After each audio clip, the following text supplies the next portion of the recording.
then you'll note that instead of trying to figure out which functions were distributed in what ways, I just used the departments general as they fund? were labeled in the budgets in those years. 1993 general fund. There's some shifting around, but the big picture, I think, is the same. Okay, so for number 6, what was the total general fund budget in 1993? $388 million, or close to $400 million. Good. Yeah, we got that. In 1983, the planning department did not exist. Right. The previous Got year, that the right. council had eliminated the Office Did of not. Policy and Evaluation, which was the closest thing then to a planning department. Yeah. There was a land use and transportation That's project, which was a small group of people who were at a sunset clause who were writing the downtown plan.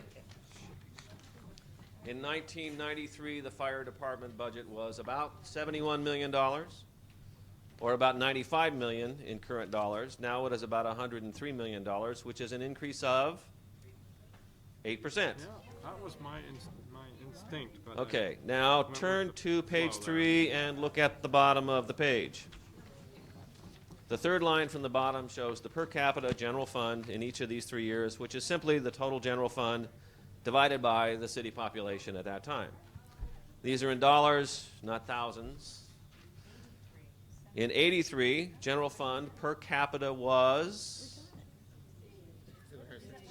$760. Right. Yeah, good. Okay, with the help of Tom Kern We in are spending finance, more. and based on some estimates from Dick Conway, I also estimated the total personal didn't have income in the this, city in each year. These estimates are shown in the second to last line of the table. In 1983, total personal income in the city in 1983 dollars was $7.5 billion. In 1993, it was $14.6 billion, and in 2002, we estimate roughly it is $25 billion. Wow. It turns out that the increase in the general fund budget over the last 20 years matches the increase in total personal income in the city, with the result that the ratio of general fund to total personal income has been pretty constant, It's interesting to, at about 2.5%. one of the things that's kind of interesting to reflect on is the fact that per capita income, though, in '83 probably reflected a higher percentage of children. So it might be interesting to take a look back at that. Did they count? Well, this is, I'm not sure which yeah, this is question total it is. personal income. This is the total personal income I know, of but all if you divide it by people population, divided. and then... but Oh, then per go- capita income. Then translate it back to wage earners, it would be interesting. True, to that's take a true. look You at probably that. had more children. So if you said general fund per working person, Per wage earner, it's Per wage earner. probably a lot lower than it is now than it was then. Huh. I'm not doing the math. Yeah, 750 would be higher. That's true. right. Okay. Yeah. So what else is interesting in this table, No, well, this percentage would be... if anything? If you, this number, if you took this per wage earner, Cut that out. it's probably lower. The top of page 2 shows the public safety budgets. We might have assumed that public safety used to be a bigger portion of the budget than it is today, and this is so, but maybe less than one might have assumed it was 53% of the budget in 1983, 57% in 1993. Remember that, Norm Rice priority statement? And it's 49% today. The public safety budget still has gone up in real terms, however, from $186 million in current dollars to $314 million.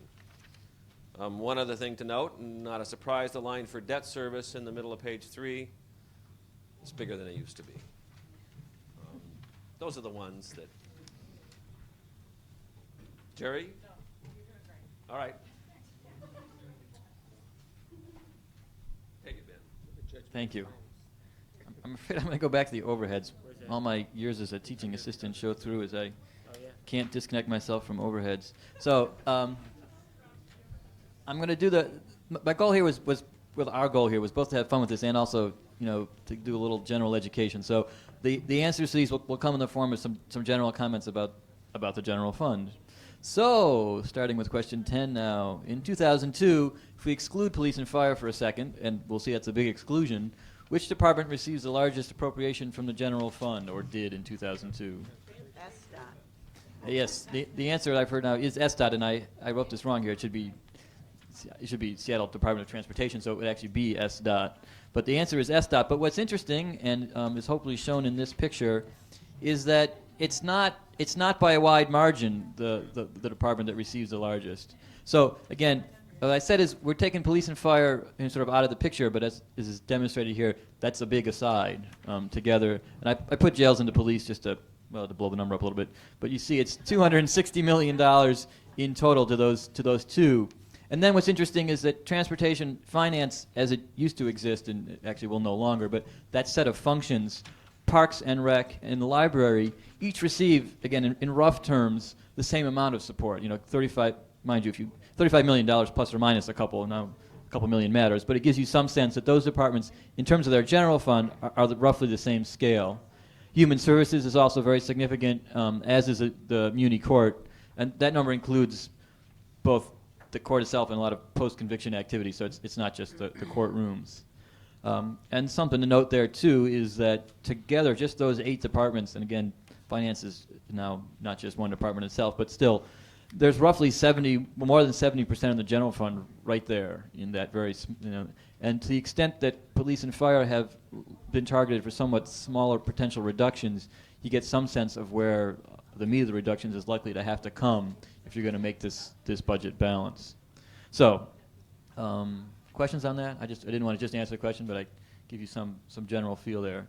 So there are several departments that are receiving significant funding. Well, okay. So next question is, what share, roughly speaking, of Parks budget of about $105 million comes from the general fund? Well, I just showed that answer up there above, which was $38 million. C. Right. So, and that's not the one I want to put up.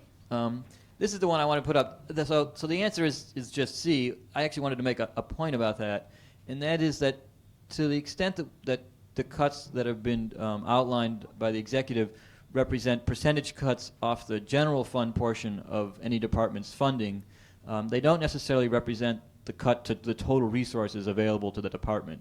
That's what I'm trying to show here. So I picked 3 departments that receive sort of a broad mix of funding. Transportation, about a third of the budget is from general fund. Other is from, again, state and federal sources. Parks and Rec, again, there's a split again here. The other for Parks and Rec includes both fees, principally, some money from other governments, and then also their charter revenues, which themselves will actually likely be somewhat lower than originally projected because of decreases in the Parks Department. This is somewhat obscure.